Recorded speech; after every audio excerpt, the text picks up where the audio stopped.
Greetings of peace to everyone and very, very warm welcome to the next episode of Peace Drops for the Great Green Wall.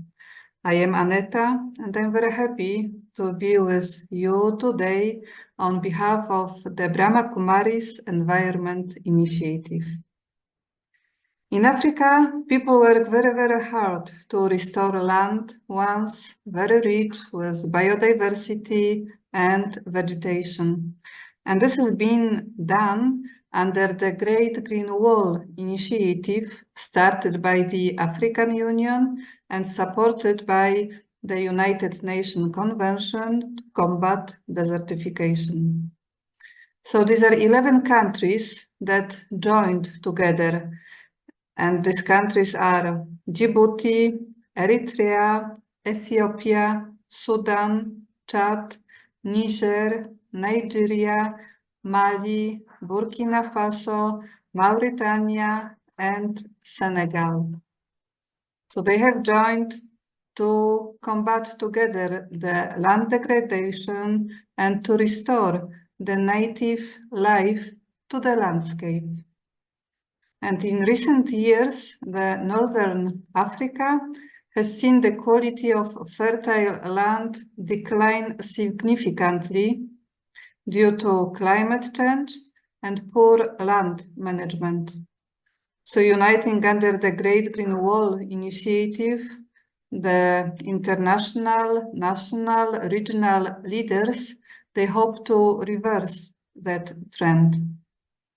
And land degradation typically stems from both the human-made, related, and also natural factors. So these are things like over-farming, overgrazing, climate change, extreme weather conditions.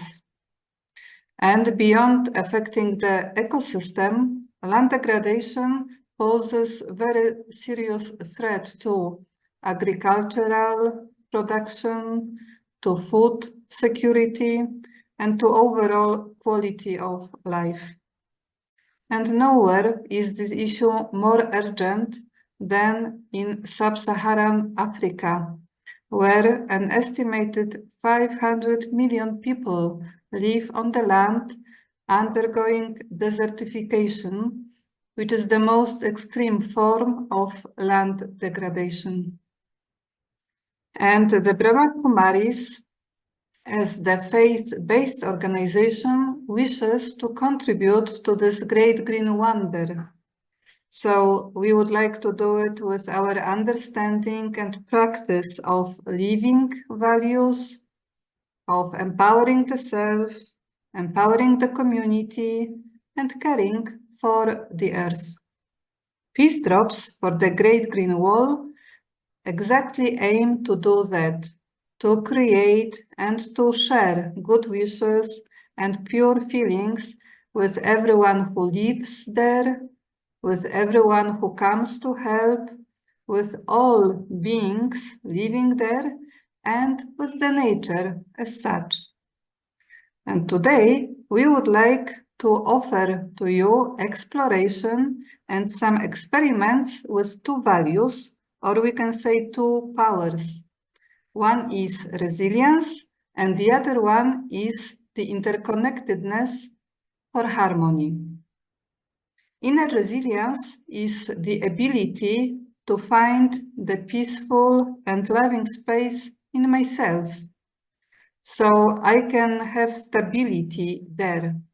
And then no matter what is going outside and around me, I can always tap into this inner capacity, and with this inner strength, I can face any situation. So how to promote this inner resilience? Actually, in every tradition in the whole world, in the heart of them, there are two aspects. One is the aspect of inner values. We can call them universal virtues like truth, peace, love, joy, and freedom.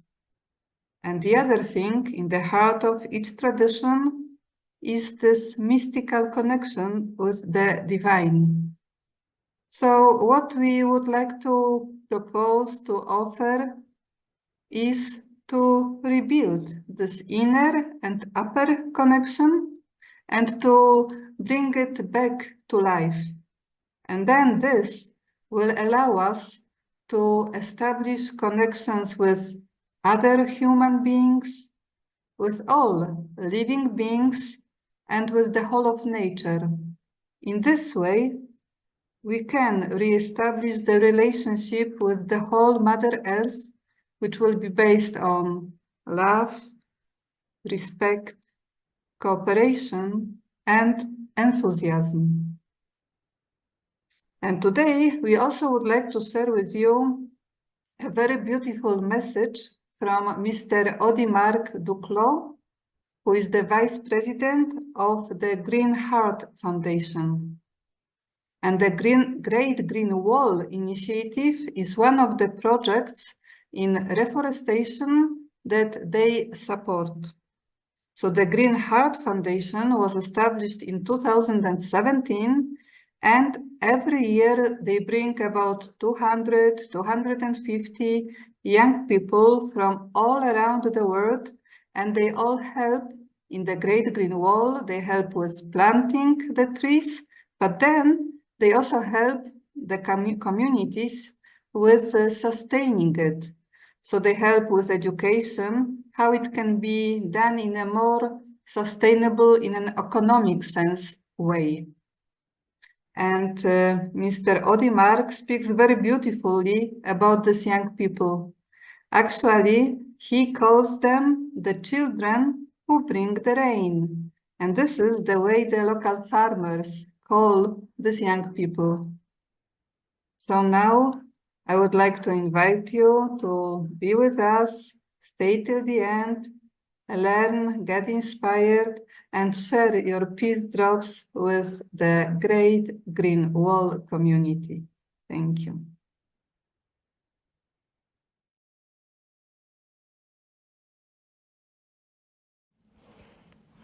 Take a moment and relax. Give yourself a break to recharge and refresh by putting the busyness of the world aside for the next few minutes. Sit in a comfortable position. You can close your eyes or leave them open. And let's start by relaxing your body. Begin with your toes. Tighten them and then let them relax. Your lower legs, tighten them and then let them relax. Your thighs, tight and relax. Your pelvic area, tight and then relax. And now your abdomen, tight and relax. Your chest, tight and relax. Your hands, tighten them into a fist and then gently let them relax. Tighten your arms and then let them relax. Tighten your shoulders and then let them drop and relax. And now tighten and then relax your jaw. Gently rotate your neck to the right and now to the left.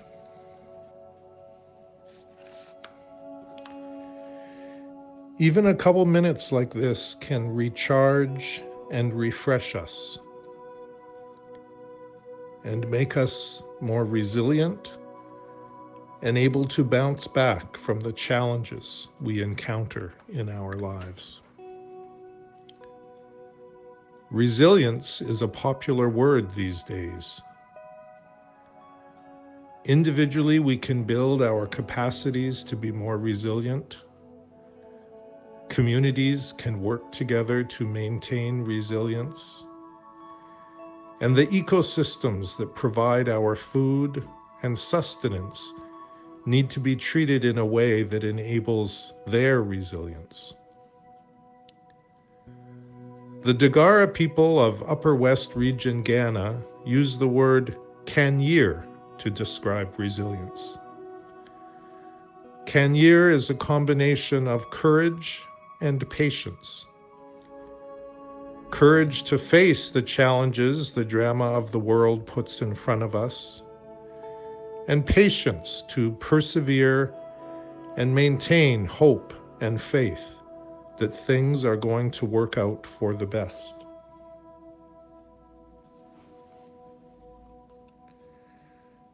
Take a moment now and think about situations in your life where you need to show more courage.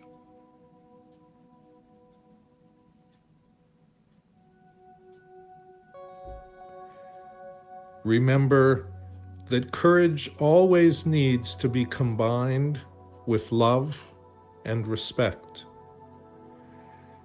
Remember that sometimes the greatest courage is to look at ourselves honestly and make changes in ourselves. Love for ourselves and maintaining self-esteem and self-respect is so important in these situations.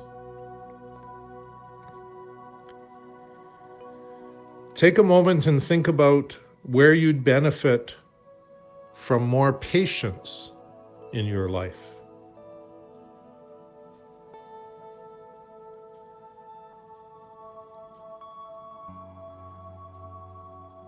Patience is not anxiously waiting for something. Patience is accepting that changes, transformations take time, and remaining positive and stable during that time creates an atmosphere that allows the change to happen. A caterpillar transforms slowly and gradually into a butterfly, and one cannot rush the process. Being patient, being quiet, and focusing energy within is sometimes the most effective resilience strategy. We all need to cultivate this faith.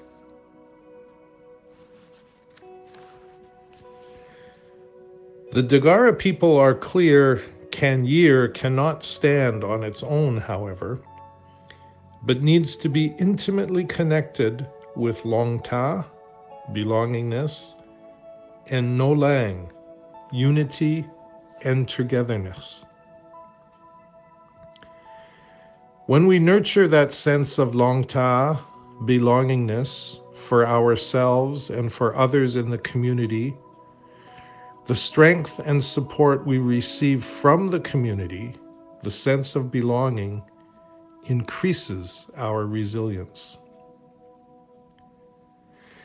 Magically, our resilience, caring and belonging within the community strengthens others and strengthens the community as a whole. Personal resilience is enhanced by community resilience. Similarly, unity and togetherness, the concept of No Lang, also builds community resilience and supports personal resilience. In the daily challenges to survive and thrive, when we collaborate and work collectively with others, we can achieve many things and overcome many obstacles that we may not have been able to navigate on our own. Just take a moment now and think about your community. What's your sense of belonging with your community? What do you do to promote unity and togetherness in your community?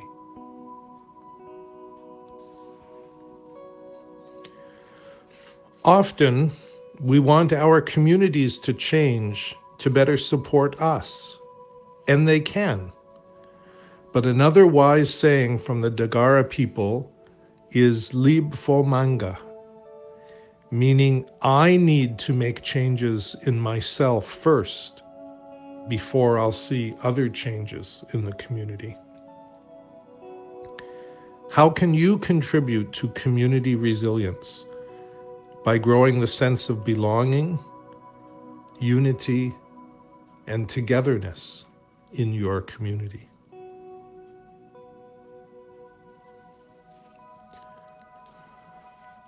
All of us, all of our communities exist within an ecosystem, within the environment of soil, water, sun, plants, animals, insects.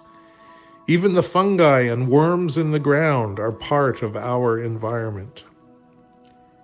It is this environment that sustains us, that gives us food, that provides our livelihoods.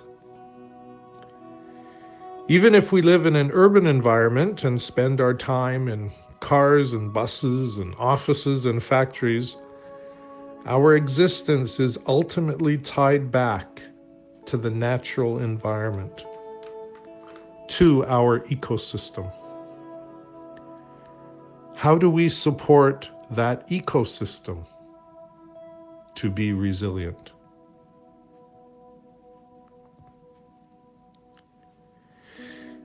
Ecosystems are naturally resilient, but they operate on different scales and over different time periods than we might be used to. Ecosystems operate like the seasons, in cycles, and have periods of growth and abundance and periods of decay. Right now, many ecosystems are stressed. They have been used and abused and exploited by humankind. Yet they do have the power to regenerate. And we have the ability to renew our relationship with the natural world to make that regeneration happen, to make our ecosystems more resilient.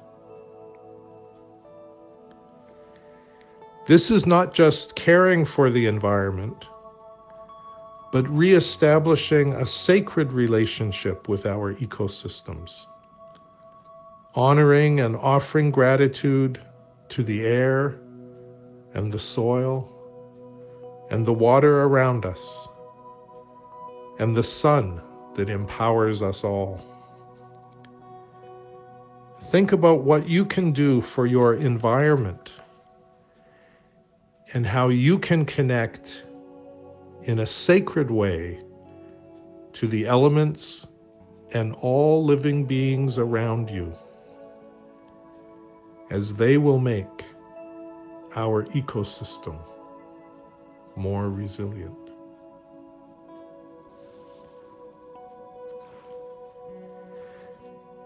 And when our ecosystems are more resilient,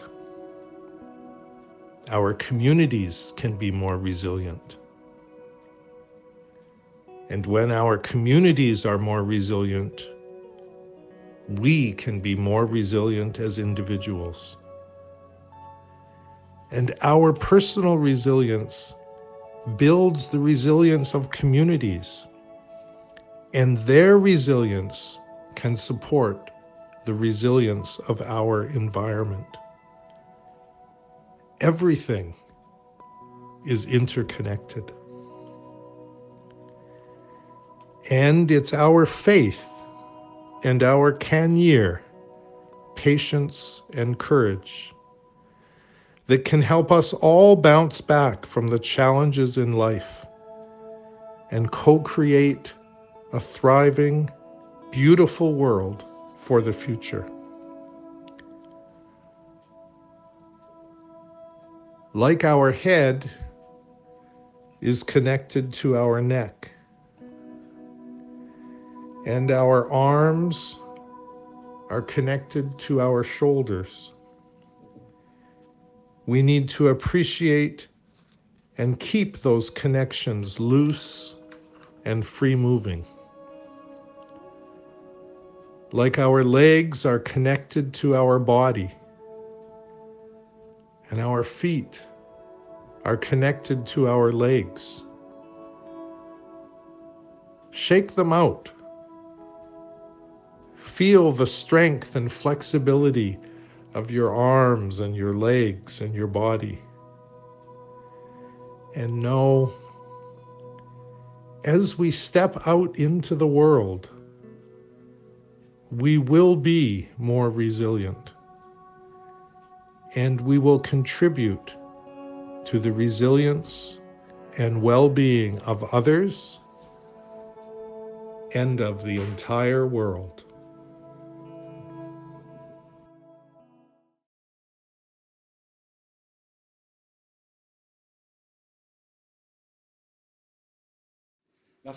The Green Heart Foundation, whose headquarters are based in Ivory Coast, was established in 2017 with the assistance of friends from all over the world. The roots for this foundation were laid as far back as 2005, when volunteers from all over Africa, Europe, the West Indies, Asia and elsewhere began a reforestation campaign to halt the advance of the Sahara Desert and the impoverishment of the soil in Africa. From 2005 to 2019, as part of the Pan-African Great Green Wall Initiative, we organized an annual international reforestation camp, bringing together 200 to 250 young volunteers. Thanks to the commitment of these young people who self-finance the camps, we have been able to plant more than 1 million trees over an area of 5,398 hectares in Senegal, Mali, and Burkina Faso. Every reforestation campaign begins by raising awareness of the fundamental and symbiotic relationship which unites man and nature. The rampant desertification and impoverishment of the soil is the reflection of a human heart that has become parched and lacking in compassion towards the insistent and constant cries of help from nature. The name Green Heart Foundation is significant. It reminds us of the need to green our hearts so that they can become lush and overflowing with goodness, just like nature. In our experience, raising awareness among young people gives them a greater sense of responsibility towards nature and helps them develop a strong desire to repair the damage caused by humankind. Through the Great Green Wall Initiative, which is becoming a unifying project in Africa, young people are also contributing to the emergence of a biospheric conscience, characterized by a new paradigm of transnational citizenship based on moral and universal values, Given our cultural, social, ethnic, and religious diversity, this is a wonderful opportunity for us to seek out and act on mutually agreed universal principles in both our thinking and actions. The main mission of the Green Heart Foundation is to promote and support a major ecological transition and thus contribute to the emergence of a peaceful world where people live in harmony with nature. Hence our motto, healing the earth and restoring peace among people. At various meetings of the One Planet Summit, the Great Green Wall Initiative has been commended as being one of the most inspiring land restoration programs in the world, in terms of its ambition, size, and institutional setup, which include heads of state, ministerial committees, and national and regional agencies. The Great Green Wall Initiative is politically endorsed by and institutionally attached to the African Union. This is all the more inspiring when you consider that in the Sahara and adjoining Sahel, we have one of the harshest ecological environments in the world, coupled with a very challenging socio-political and security situation. The endorsement by the One Planet Summit is even more meaningful in this context.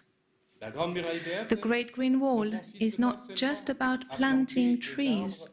Along a route 7,800 kilometers long and 15 kilometers wide, crossing Africa from Senegal to Djibouti. Rather, the project also aims to create a corridor for sustainable development, thus enabling the local populations to escape the throes of poverty.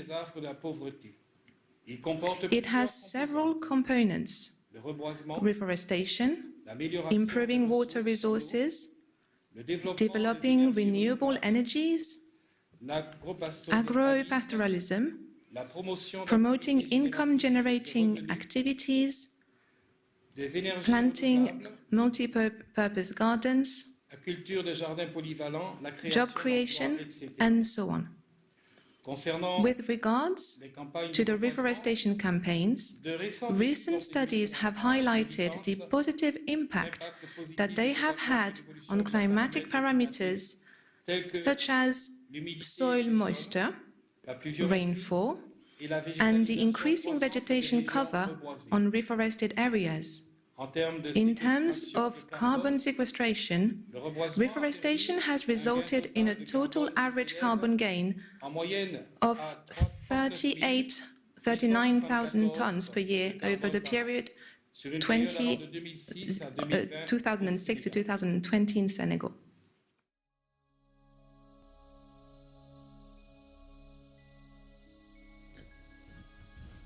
I sit comfortably and fix my gaze on any stationary object in front of me.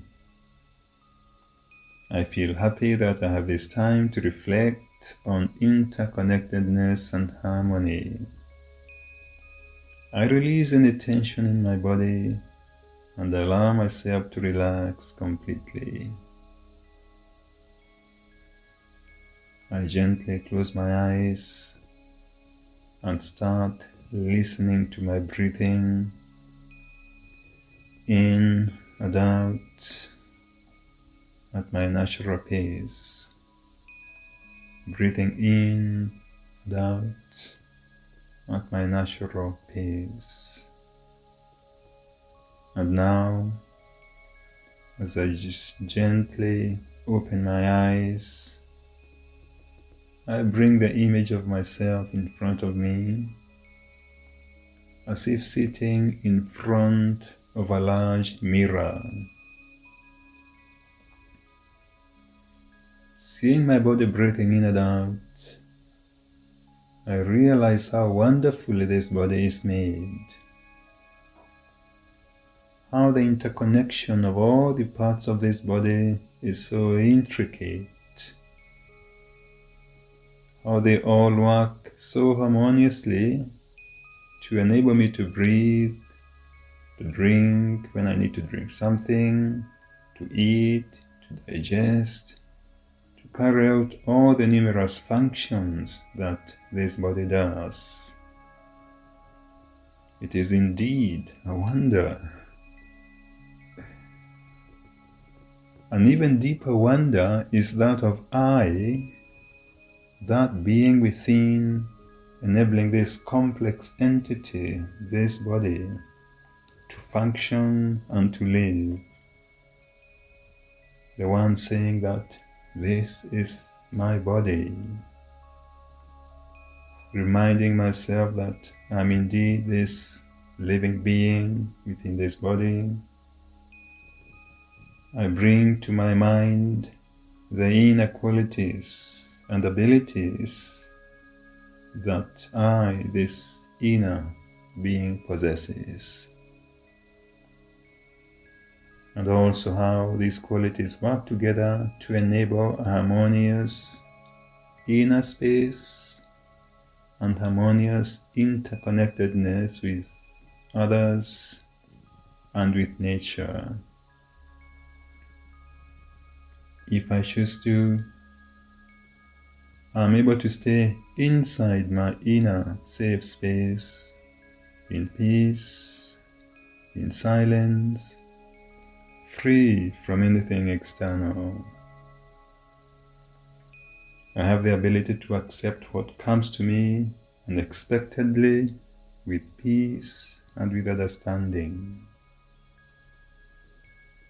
I have the ability to creatively use opportunities and deal with challenges so as to obtain the best possible outcome for everyone and for everything, myself included. I realize how a balanced use of these inner qualities is enabling me to interconnect and live harmoniously. And now, looking out into the world, into nature, I remind myself of the harmony and beauty of nature, the blooming flower, the flapping butterfly, the majestic giraffe, the meandering river, the amazing snowfall, and how all of these are also a reflection of my inner beauty and the inner joy that harmony brings into my being. I know that as humanity and as a world, we have substantially lost this harmony, this external balance that we had, mainly as a result of the loss of our inner balance and harmony. And with this background, I now gently take my mind back to my inner space, the space where perfect balance, perfect harmony exists, untouched by anything external. Stable as a silent, peaceful, thinking being, I let the energy of peace from within spread to all human beings on the planet, to all living beings, to all of nature.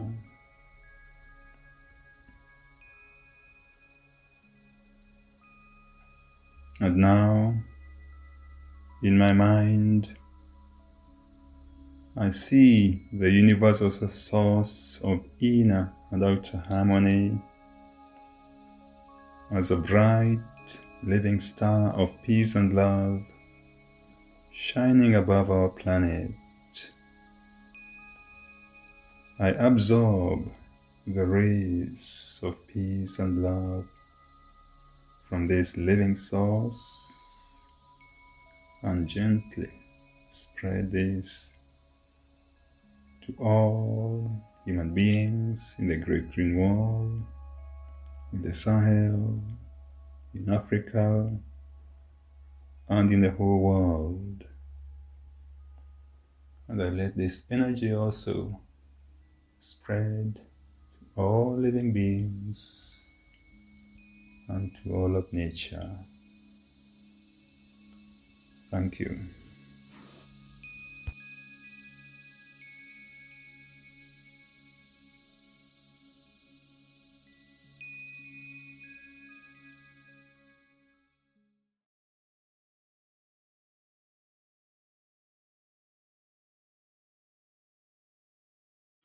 The positive results that have been achieved, in our opinion, stem from the ethical relationship that the young people have developed with nature over time.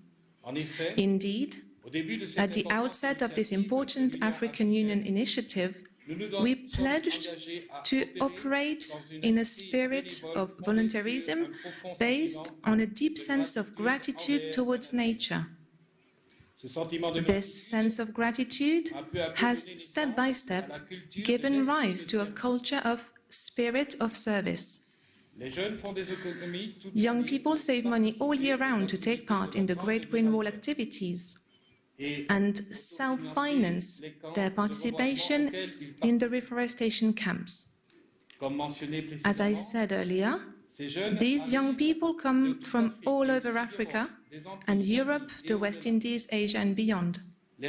I would like to share with you our thoughts on how the ethical and spiritual dimensions of our approach has benefited our activities. Recently, the concept of nurturing the heart has become popular. The heart may not be visible, but the idea of nurturing it is seen as a necessity in our society because of the environmental crisis.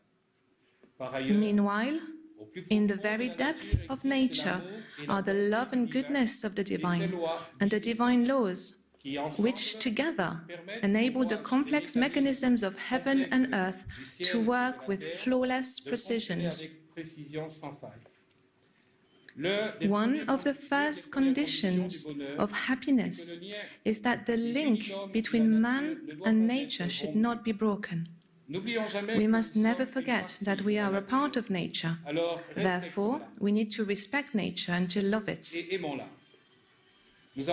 Our relationship with nature is not only practical, but also moral and ethical, which means that there are implicit responsibilities that we human beings have with respect to nature and what it stands for.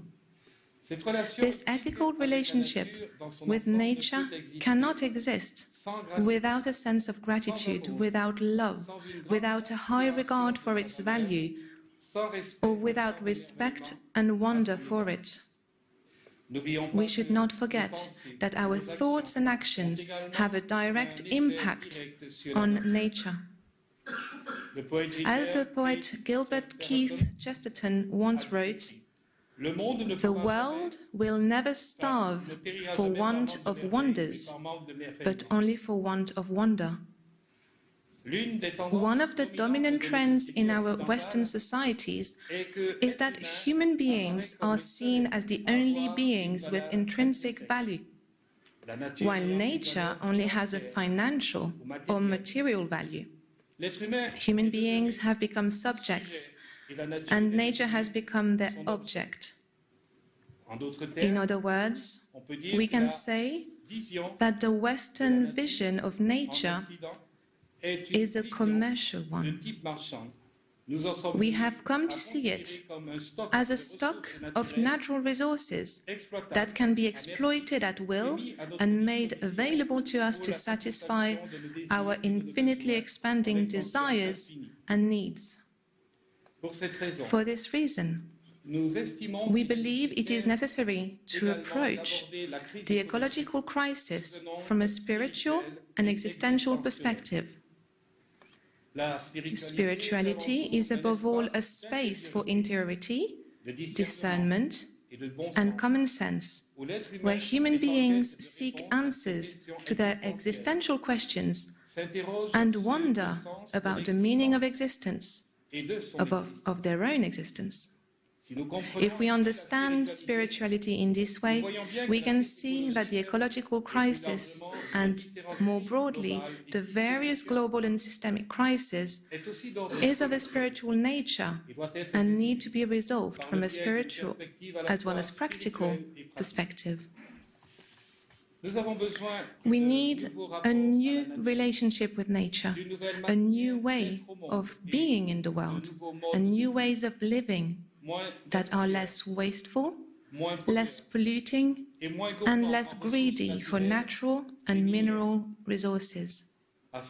To resolve the many crises that we face today, political and structural responses are obviously urgently required, but a spiritual response is required as well.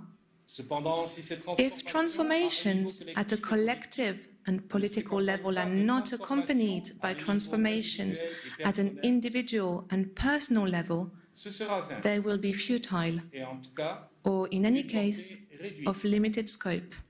If they are not reported by a new inner attitude, structural actions will not be possible, or they will fail. The inner change that needs to take place in each of us is, we believe, about reformation, the reformation of our innermost attitude, which has become fossilized. We believe that a spiritual approach is needed to respond to the global challenges of conflicts, injustices, and ecological degradation. It is this change of paradigm at an inner and personal level that we want to encourage and which takes on its full meaning through what we might call the cultivation of a spirit of service. Our spiritual journey does not exempt us from our responsibilities to bring about political and structural changes. On the contrary, it drives us to do so and enable us to discern more clearly the directions we need to take. Inner transformation, personal transformation, and collective transformation are undoubtedly linked.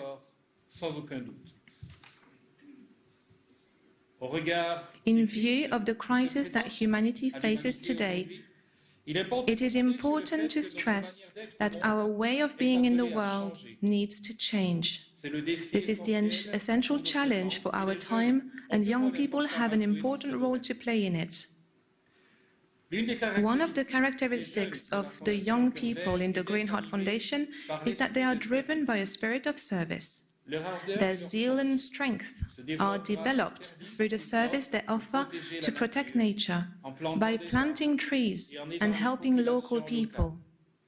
The service we offer to protect nature and to support others crystallizes as concrete actions whose value will never be lost. It is no exaggeration to say that cultivating a spirit of service should be regarded as the spiritually distinctive characteristic of these volunteering young people. By cultivating this state of mind, selfless actions come naturally, actions without seeking rewards for oneself. This is what we consider to be the ideal type of service. It is therefore an inner personal and spiritual journey that we want to encourage, a process of conversion that we want to nurture, a conversion of the heart and our way of being in the world. We now live in a time when we need to understand where we have come from and where we are going. Our spiritual knowledge should guide us in our quest for a scientific explanation of the nature of the universe. Our knowledge of how the universe works will help us to grasp the great will that brought it into being. It will be difficult to achieve true happiness if we persist in a dualistic way of thinking that places people and nature in antagonistic categories. Natural resources, all the blessings of nature, were all created by the love of God. The 37 trillion living cells in our bodies are an expression of the breath of life granted to us by His unconditional love. The practice of offering our service will undoubtedly become a source of true happiness. The ideal way to show our gratitude to Mother Nature is to offer our service with joy to her and the intention of healing and protecting her. Then our feeling of gratitude will be transformed into a spirit of service. In this way, step by step, we will begin to live in symbiosis with Mother Nature and prosper together. To conclude, I would like to relate a common experience that our young people have had when carrying out their reforestation activities in arid areas where it only rains for a few days each year. Each time, the youth reforested,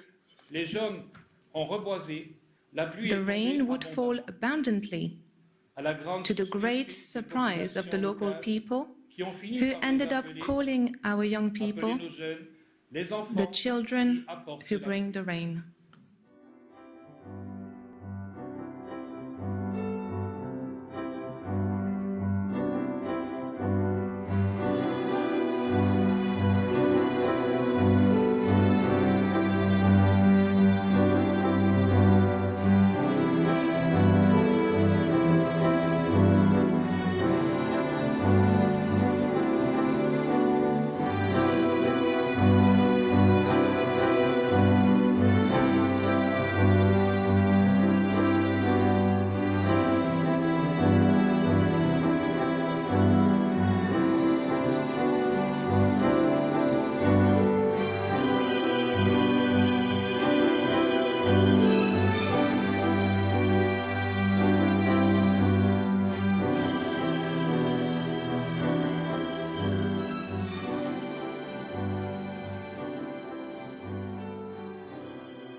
Welcome back, and I do hope you have enjoyed what you have seen and that you have also had good experience. Actually, at the time we spent together, we have generated lots of good vibrations, which are really the peace drops that we are showering on the great green wall land. And I would like to finish with a humble and sweet invitation to continue this process, to keep generating and spreading these vibrations of love and peace and respect. How to do it? Just find a few minutes during the day, sit quietly, go inside, and find one of your inner values. Reflect on it, think about it, feel it, experience it, and then send it out to the whole world. And you will see it works. You will feel better, and it will help also the world. So thank you very much again for being with us today. We'll meet next time. I'm sending you lots and lots of good wishes. Remember, I am peace. I belong to the ocean of peace, and I share this peace with everyone. Om Shanti, and thank you very much. Greetings of peace.